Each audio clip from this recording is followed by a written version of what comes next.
কথায় আছে, আপন থেকে পর ভালো, পর থেকে জঙ্গল ভালো। ছোটবেলা থেকে শুনে আসছি দাদি নানির মুখে, নানার মুখে, বাবার মুখে, আম্মার মুখে।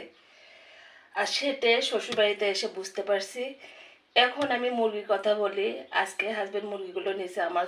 আমি যেহেতু অনেক অসুস্থ, আমার প্রেশার বেশি।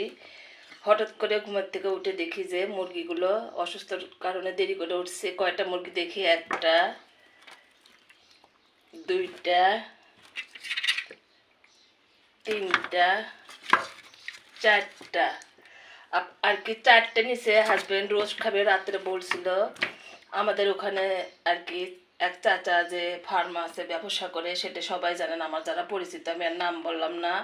ওনাদের বাসায় বলছে যে ও আসলে করতে পারবে না, ওরা একটাও হেল্পিং হ্যান্ড নেয়, দুইটে থাকে, কেউই নেয়, কেউ দুজনই বাপের বাড়ি গেছে। আর এই কাজগুলো আমি আসলে পারি না, সেটাও সবাইকে বলি। করে করে অভ্যস্ত না, যতটুকু পারি অনেক কষ্ট করে করতে হয়, যেহেতু আমার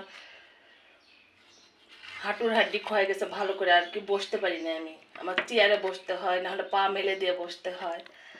আর আমার হাজবেন্ডের ছোট ভাইয়ের মিসেসকে একটু আপনাদের বলি, ধন্যবাদ দিছিলাম। উনি অনেক আর কি সম্মান দিয়ে নিয়ে গেছে। সম্মান দিয়ে নিয়ে যে ধনে বেশে দিয়ে 250 গ্রাম ওনার সোনার অঙ্গ খসে পড়ছে।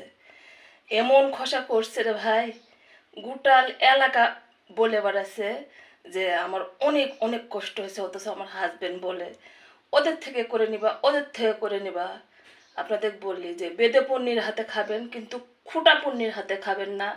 শুনতে অনেক খারাপ লাগলো, অনেক কষ্ট মনে, তাই বললাম। আল্লাহ হাফেজ।